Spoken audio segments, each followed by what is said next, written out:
That was cringy. Gross. Ugh. What's up, you guys? I'm your host, Chelsea, and this is Midwest Fright. Welcome back, you guys. No, I did not mess up. I am still learning how to do the editing, recording, things like that. So hang in there with me. I've got a blooper at the very end of the episode. There is swearing. So sorry, Mom. Love you. But I was getting frustrated. I recorded the intro maybe like 15 times. I was doing little clips and I just had enough. So I pulled out like my worst British English impression. I kind of sound like Florence Pugh, but maybe that's just because I'm crazy and she's wonderful. Correct me if I am wrong, please. I can accept criticism, and that is just fine. No one can amount to what she is, who she is. She's amazing. Anyway, off my girl crush rant. How are you guys? I did announce on my Facebook as well as, no, just my Facebook. Oh, no, I did. In the description, I did put on YouTube and my Spotify my schedule. So what I would like to do is Mondays will be a movie walkthrough. So Movie Monday. Wednesdays are going to be Wicked Wednesday for like short stories, scary short stories. Dude, on TikTok, I have seen some Reddit 2-sentence horror stories, and some of them are so good. So I want to make sure I cite my sources on that, but that'll be Wicked Wednesdays. And then Frightful Fridays will be some type of Midwestern urban legend or Midwest true crime, mythical creature, cryptid. There we go. Good God, if I can talk about it or say the words. I'm sick, so I'm sorry for the rant. But yeah, I just wanted to update you guys on the schedule and what I have planned. So stay tuned and let's get into what we are here for today. On today's episode, we are discussing the 2016 film, The Autopsy of Jane Doe. This movie scares the crap out of me. I actually just finished watching it for the second time, and I still have this creepy vibe that I took something with me from that film. It's so good. It's crazy. The runtime is only an hour and 26 minutes. And there's so much that they put into that film that you honestly, it doesn't even feel like that, just an hour and a half. So it's a quick watch. The budget was $4 million. This blew my mind, which is the only reason why I'm bringing this up. So the budget was $4 million. US and Canada gross was only $10,000. And then gross worldwide was $6.1 million. It didn't make a whole lot of money. I mean, yeah, that's a lot of money, but movie wise, I mean, that's very little. So I don't know why this is underrated. More people that say they love horror films. There is a community that has seen this, but anyway, I'm rambling. So we'll get into the actors and the characters they play. So you have Brian Cox. He is Tommy, the father. Emil Hirsch is the son, Austin. Ophelia Lovibond, such a pretty name. Hopefully I said that right. She plays as Emma. Michael McElhatton is Sheriff Burke. He is in Game of Thrones. That's the only other thing I know that he's in is Game of Thrones. And if you've seen Game of Thrones, he is Ramsay Bolton's father. Okay, the Red Wedding. That's all I need to say. Anyway, and the woman that plays as Jane Doe, because they had a real actress, Olin Catherine Kelly. They have a real live person playing as the Jane Doe, the cadaver, which if they wouldn't have done that, it would have been probably a cheesier film.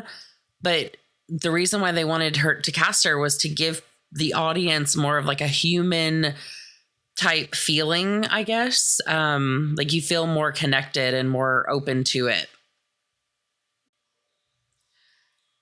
So let's get into it. The film starts off in the suburbs. It's a quiet house. I mean, there's not a whole lot of traffic going on outside. But then we go on the inside and there's a crime scene crew and there's bodies. Okay. It's not like a massacre. Well, shit, now that I say that. Anyway, so there's this, it's an elderly woman. She's dead downstairs. And then there's also an old man. So you assume this is a couple. We later find out is Paul and Carol Douglas. And then there's also, it looks like another couple. You can't really tell because it's kind of quick, but there's two more upstairs. They're scattered around the house, right?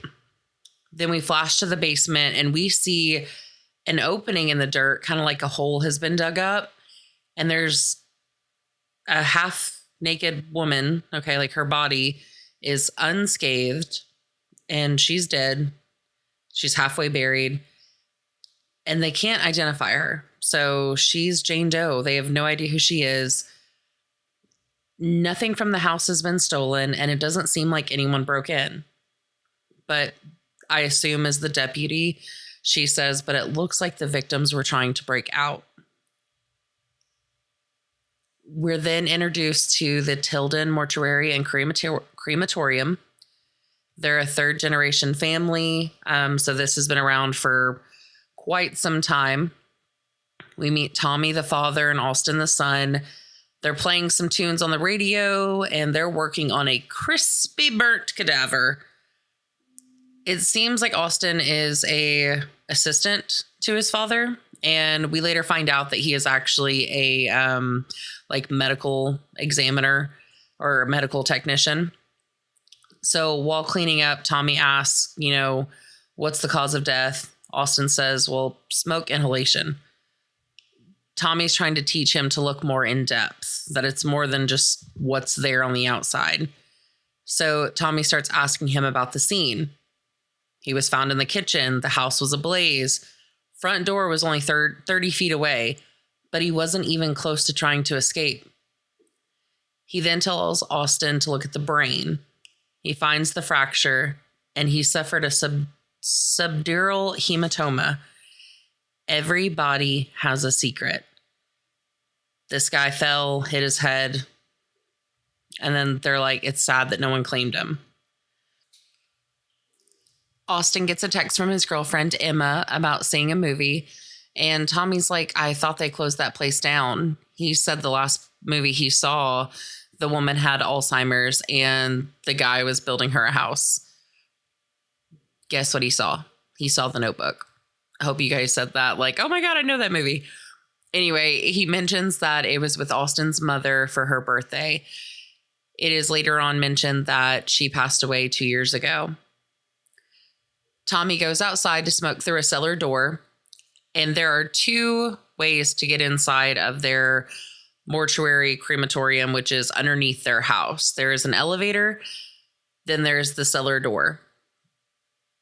Austin's finishing up with the burnt victim, and he starts hearing these creepy noises while he is putting him up into one of those drawers that are inside the wall. So sorry, I did not do my research to find out what they are called.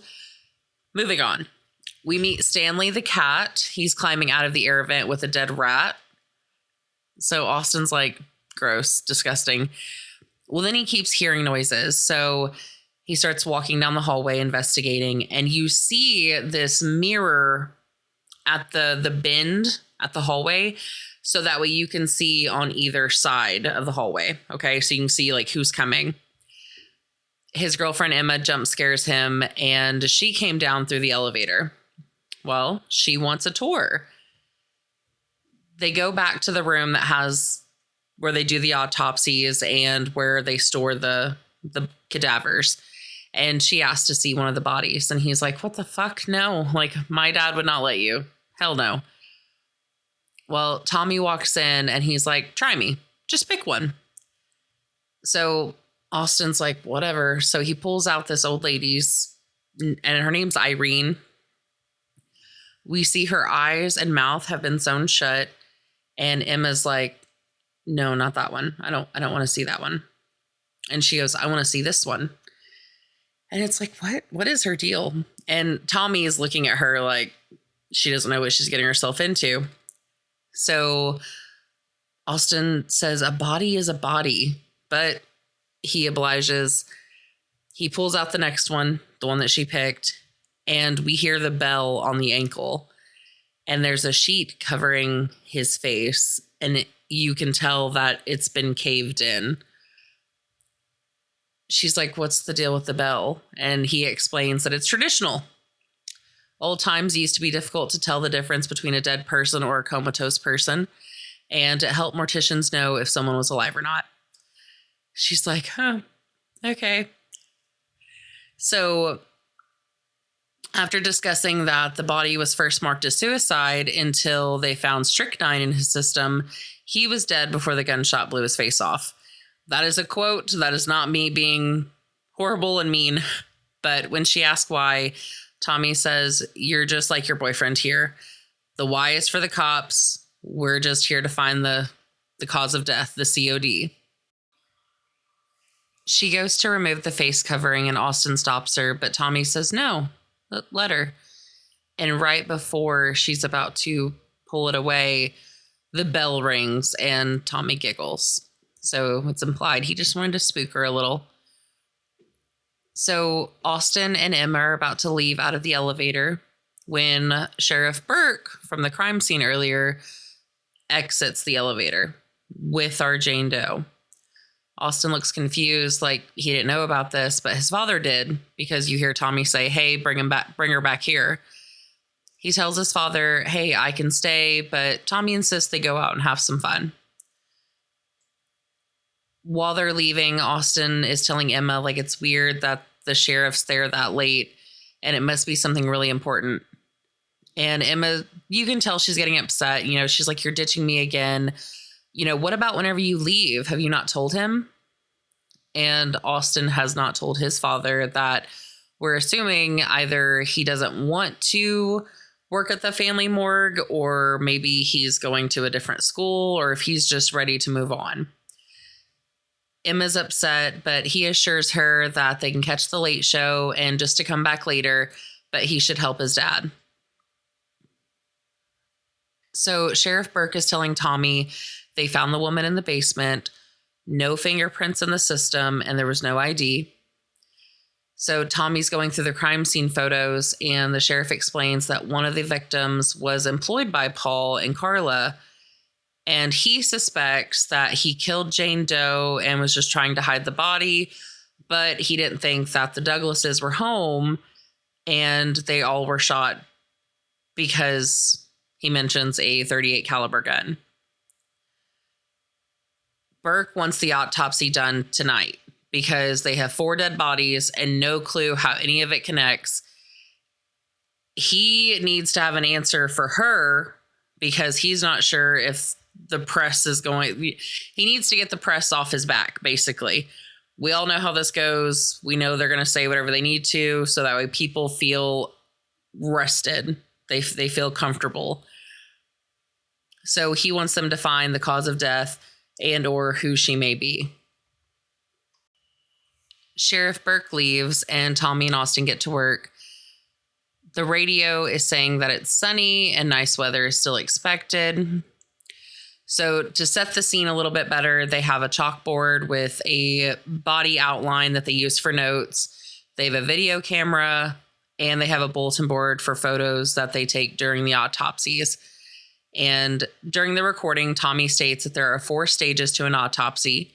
There's the external evaluation, internal evaluation, then there's the heart, lungs, and digestive organs, and the last is brain. Austin begins documenting with photos. Subject appears to be mid to late 20s. There's no distinct markings, wounds, or any type of blood or bruising. Caucasian, brown hair. He opens up one of the eyes and he's like, eye color is gray because they're kind of like this cloudy, milky type. Tommy comments that you don't see that kind of cloudiness unless they've been dead for days. So they both they grab an arm and they're like, okay, there's no lividity, there's no rigor mortis. She's cold though. And then Austin notes that her waist is too small to match her frame. Tommy's like, it could be congenital. And mind you, they're not being gross or disgusting. They're very professional. So Austin notes this on the board about her waist. He circles it and he's like, small frame. Tommy starts examining her wrists and ankles, and the camera pans in and you see like the inside of her ankles, and he's feeling around and you can see the bone like moving, and you hear faint crunching and cracking, and both her wrist and ankles are fractured, he says. Austin comes over and he starts feeling around. He's like, dude, no, they're shattered, but there's no outward signs of that. There's no bruising. There's no, you feel like you would see it a lot better. Then they start scraping some dirt out from underneath her fingernails. And he's like, it's Pete. And Austin's like, well, yeah, it's on her toenails and then it's in her hair. Nasal and ears are clean, and Austin opens her mouth and her tongue is cut off. She didn't bite it off. It was cut off. Tommy remembers a case from about 15 years ago, human trafficking, 2 girls, hands and feet bound, tongue was cut out so they didn't speak. So this is a possibility that could be what it is, but why is there no ID? Why can they not identify her? Austin notices blood starts slowly trickling from her nose and a fly crawls out. Tommy kind of re-inspects her mouth and notices that one of her bottom left molars is missing. He then pulls out a piece of thread. They bag it so they can send it out to the lab later. Trigger warning. This is the lower part of the examination, and I'll make this quick. He says there's abrasions and deliberate cuts. So then Austin says out loud, severed tongue, shattered joints, vaginal trauma. The human trafficking theory, it makes sense, right? So they move on to part 2, internal. And as soon as Tommy makes the first incision, because they're doing a Y incision, the radio, you hear static and then anguish and a woman scream and a creepy song starts playing. And these are the lyrics. And the beat is and I'll kind of give you the first bit. Let the light shine in. Let the light. And it just repeats that. And then it's like, Mommy told me something a little girl should know. So it's like an old 50s song. And so Mommy told me something a little girl should know. It's all about the devil. And then it kind of trails off. Austin's like, we're changing the station. And once Tommy's done making the incision, blood starts slowly pouring out. And he mentions that only happens to fresh corpses. So they take a few samples of the blood, the tissue, like from the inside, because they notice some things. And Tommy mentions her waist being small isn't congenital, but it could be from wearing a corset. So while Tommy's cutting the ribs open, the camera is showing, like, not their video camera, but the actual director is showing Jane's side profile. And it just gives you the ick, like this gross cringe feeling, because you hear the cracking while he does it. And you're like, that's a real actress. So it makes it feel like, oh my God, they're doing this to her. Like, what? So the lungs are severely blackened. Like, she could smoke 10 packs a day, he says, for 30 years, and they would not look like that. And he thinks that with this kind of trauma from her lungs, her body would be covered in 3rd-degree burns with how bad they look. And then he pulls her heart out and it's scarred. Like there's scar tissue and it looks like it's been cut up or stabbed. Then he tells Austin, imagine the internal trauma, but visually outside the body. Shattered wrists and ankles, fire-burned lungs, scarred organs. She would look horrible. But externally, she looks fine. Like there's no outward bruising, scarring, nothing. Tommy notes that you don't go to these lengths to kill someone unless you want to make them suffer. Tommy starts looking over the crime scene photos again, and he's wondering why is her body so clean, but the other victims were horribly killed. Austin goes to see what a weird banging noise was. So when he's walking down the hallway and he gets to that corner mirror, he can see a shadowy figure on the other side around the bend. But whenever he peeks, it's gone. So he goes into an old storage room and there's a sound coming out of the vent. Trigger warning again, sad, but it's Stanley, his mother's cat. One of the few things that Tommy had left of her, and he is dead. It's a sad moment. You can tell that Tommy is heartbroken, but he's not really, externally showing it. And he cremates Stanley and has a moment alone with him. When he comes back into the morgue, Austin tries to get his father to talk to him, and Tommy's like, I'm fine. There's nothing to talk about. I'm good. Let's continue. So on to part 3, they go to the stomach and the intestines, and he pulls out this root or plant, and he grabs a book and he starts flipping through it, and he's like, it's Jimson weed. And apparently it has paralyzing properties, and it originates up north. Well, we hear the radio say rain continues, and there's going to be about 3 more inches in the next hour. This might be a bigger deal than we were led to believe. Austin's getting creepy vibes, and he's like, can we just finish this in the morning? It's kind of been a night. Tommy's like, you can go, but I finish what I start. Austin decides to stay.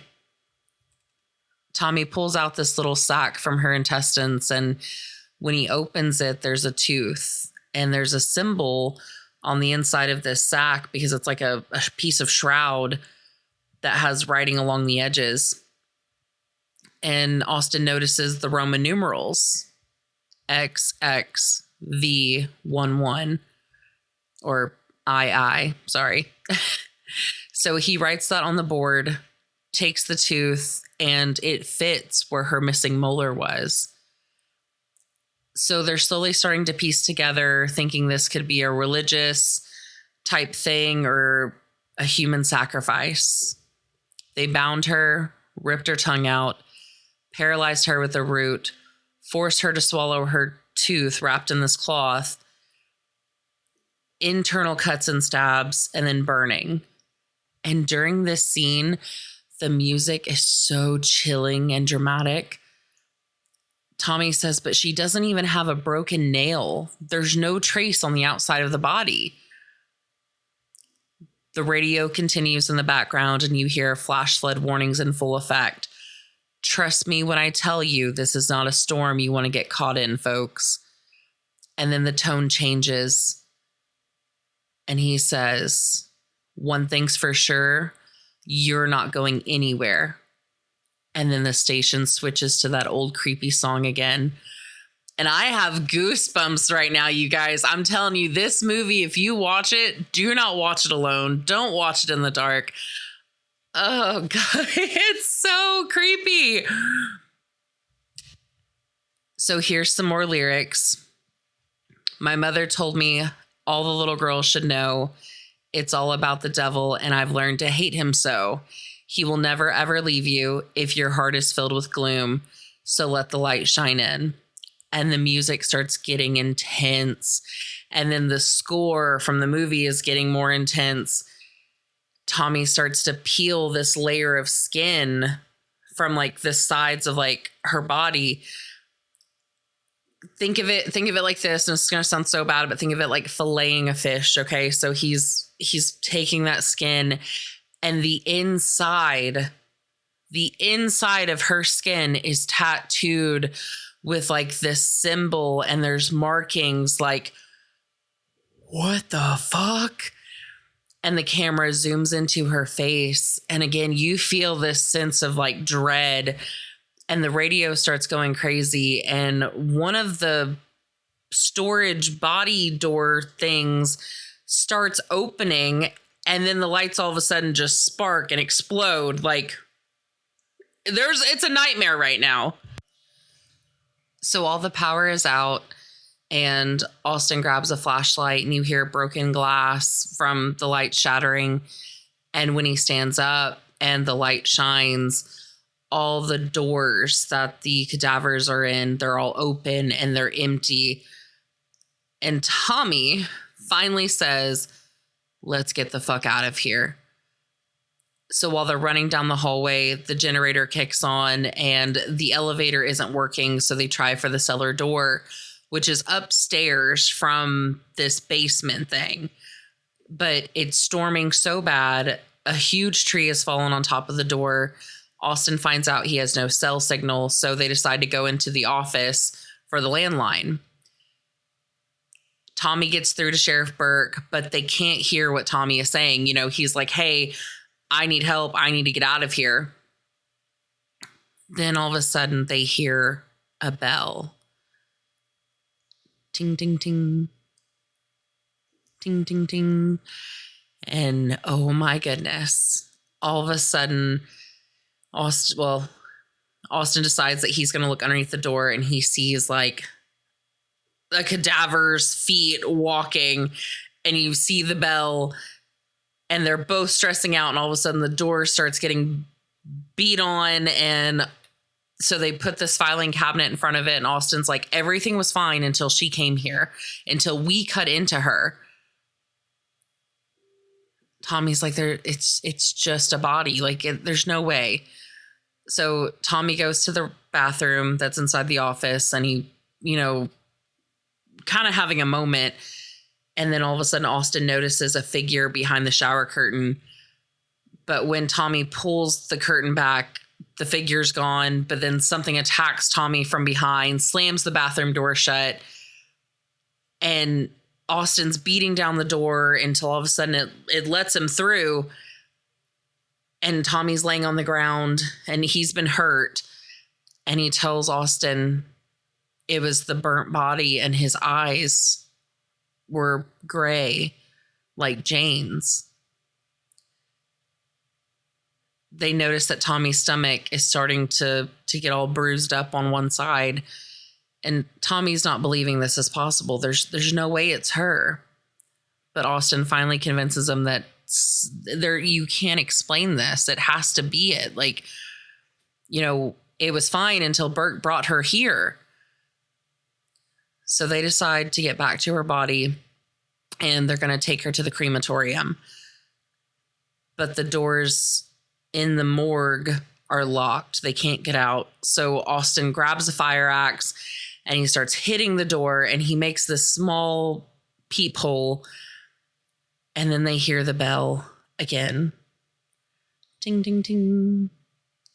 Ting, ting, ting. And a jump scare is going to happen. So Austin's looking through the peephole, and all of a sudden it's Irene, the corpse, with her eyes and mouth stitched together. And Austin's like, fuck this shit. We'll just burn her here. So he pours some type of flammable liquid on her. They light a match, and whoosh, but her body isn't burning. The flames crawl up to the ceiling and starts burning the camera and the photos that they took during the autopsy. Tommy gets a fire extinguisher, puts out the fire around everything, and the fire slowly fades off of her body. She is not even marked. Like there is no burn on her. And again, I have goosebumps. They hear the elevator start working again. So they grab the axe. The door finally unlocks. The elevator starts to close. They don't make it in time. But then they hear the bell again. Ting, ting. Ting, ting, ting. They can see in the mirror that someone is walking towards them. And it's the corpse with no face. And the lights are starting to flicker. The camera is showing glimpses of the corpse walking towards them. They are terrified. It's getting closer when the elevator decides to open back up.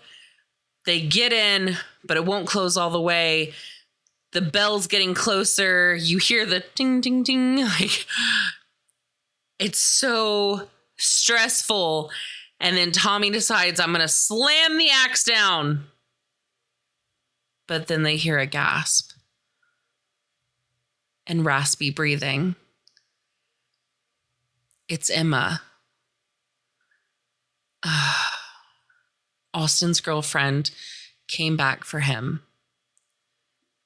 Tommy's trying to make sense of it, and Austin is devastated, and Tommy is hurting as well because he didn't mean to. He grabs Austin. He's like, we got to get in the elevator. Like, the elevator's open. Come on, let's go. Then the elevator loses power and they're stuck. Austin's blaming himself. He told her to come back. You know, they were going to go to the late show, and Tommy's like, no, it's my fault. Austin said, you couldn't have known. You know, he saw what his father even saw. Like, there's no way. But then Tommy starts talking about their mother. He explains the reason why he called her Ray was because she was like a ray of sunshine. She was always bright and happy. And trigger warning, it's implied that she was depressed and he didn't see the signs. And he blames himself for that and for this night. This scene, watching this movie and then all of a sudden you get a scene like this, it's like you feel so much. And it's a beautiful moment between, you know, a father and son. Like, he's finally opening up to him. A few moments go by and Austin asks, why hasn't she killed them yet? It's like each time they cut into her, she's tried to stop them. Like, there's something they aren't meant to find. During this, the cremator turns on full blast and you see flames, whoosh, and smoke slowly starts filling the halls.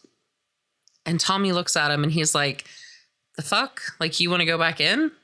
You know, after this whole time he's been wanting to leave. Austin wants to figure out how to stop her. So they get out of the elevator. Tommy covers Emma's body out of respect. And you can tell Austin, he is ready to end this. Smoke's filling the halls and it's difficult for them to see in front of them. And they call out for one another to make sure they're still there. But then all of a sudden, Tommy gets attacked. Like, it sounds like he's getting stabbed or sliced and he's beat up pretty bad. Austin grabs him. They run back into the morgue.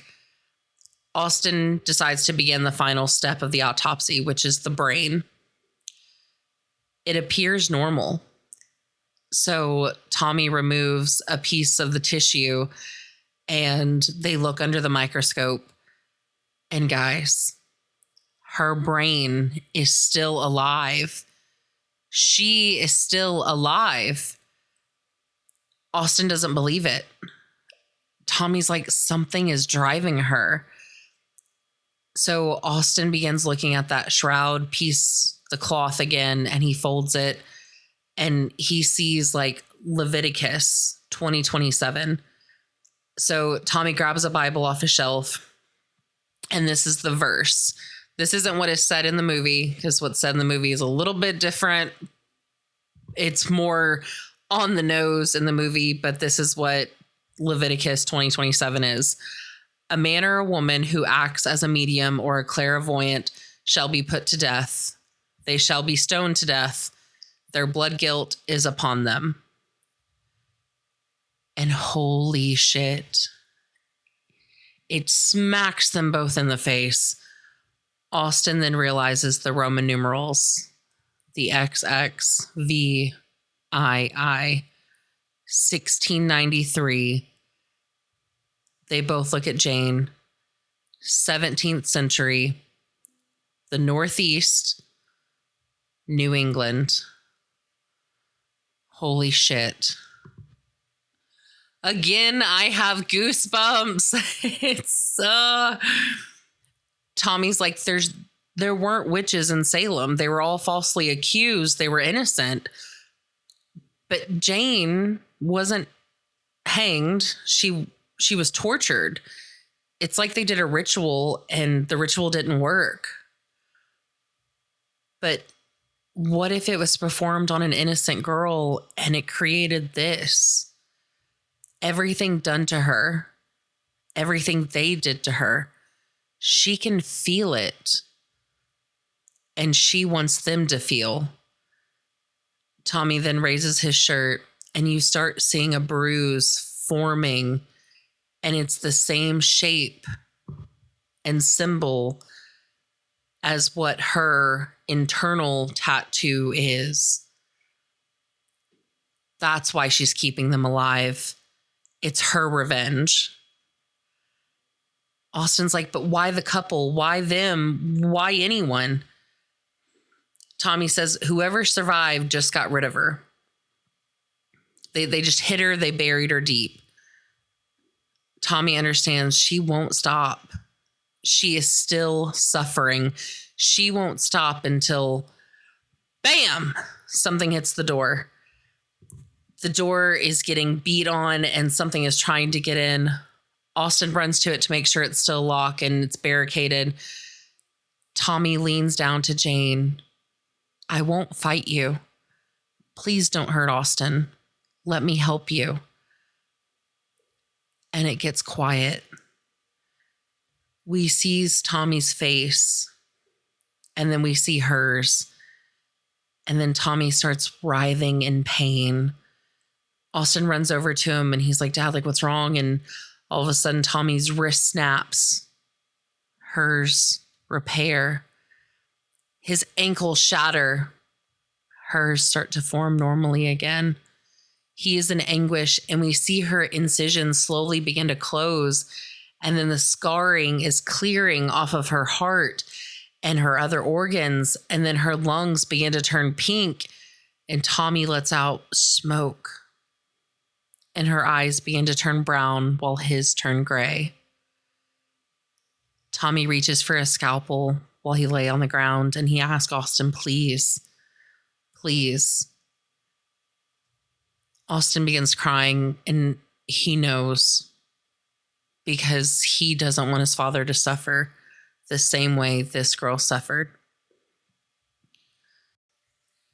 All the lights begin to power on. Austin sees the doors to the bodies where they store the bodies are all closed. The radio turns on. He hears Sheriff Burke hollering for them outside. You can hear sirens and chainsaws. They're cutting the tree blocking the cellar. Austin walks up the stairs and tries to open the door. And he keeps hearing Burke saying it should open. It's open. And he's like, I can't open it. You know, it's still stuck. And Burke keeps saying, open, open up, open up. And then he starts singing, open up your heart, let the light shine in. The song from earlier. Austin slowly backs away. He hears a bell and he looks down the railing. Then he turns around and it's his father. He startles him and he falls off the railing. Austin's dead.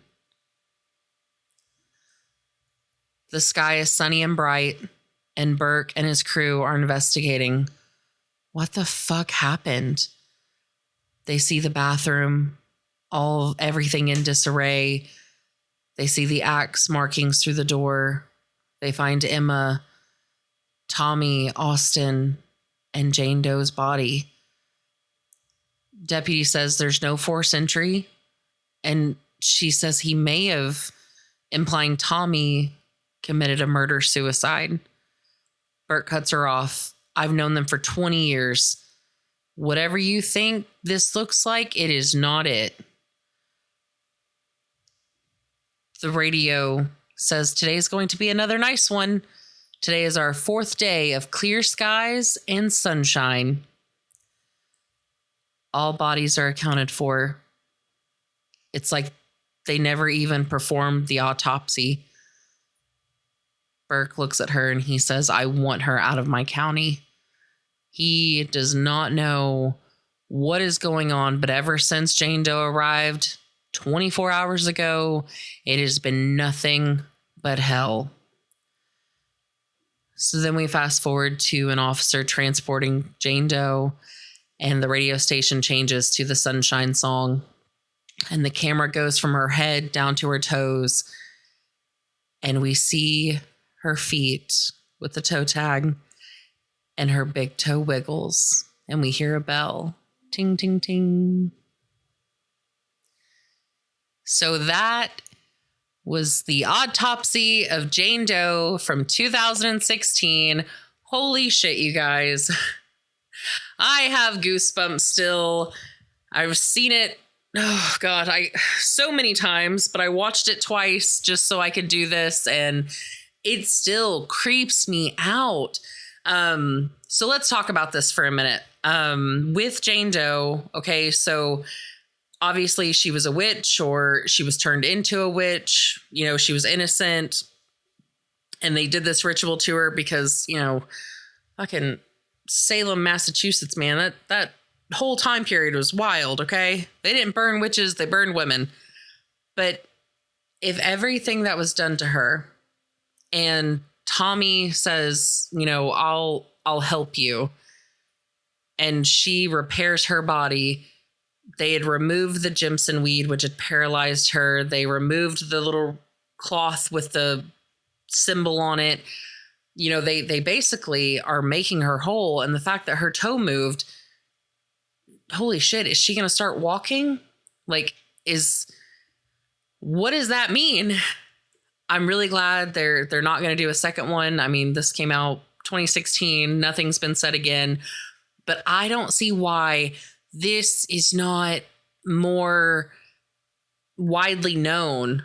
Anytime anyone asks me, like, hey, what's a good scary movie? This is the one I always go to, because I am 30 years old and this movie still makes me scared of the dark, okay?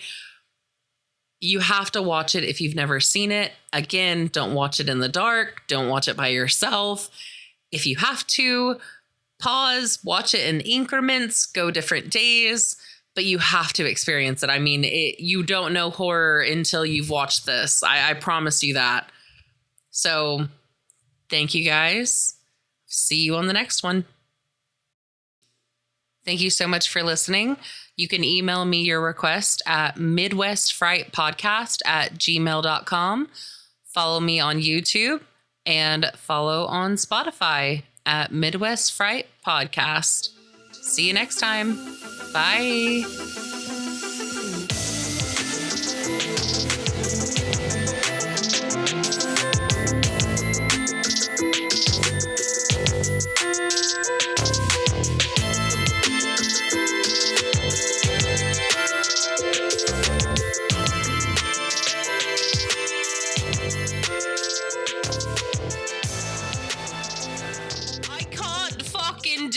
Shit. I hate it so much. Why? Why do I have to do this? Okay, so we're going to do a couple of takes just so I can see the difference. Okay, so I'm up close. I'm going to say, I'm your host, Chelsea. I'm going to kind of move back whenever I say it so I can breathe. Then say, and this is Midwest Fright. And I'm going to hold my fucking breath and click.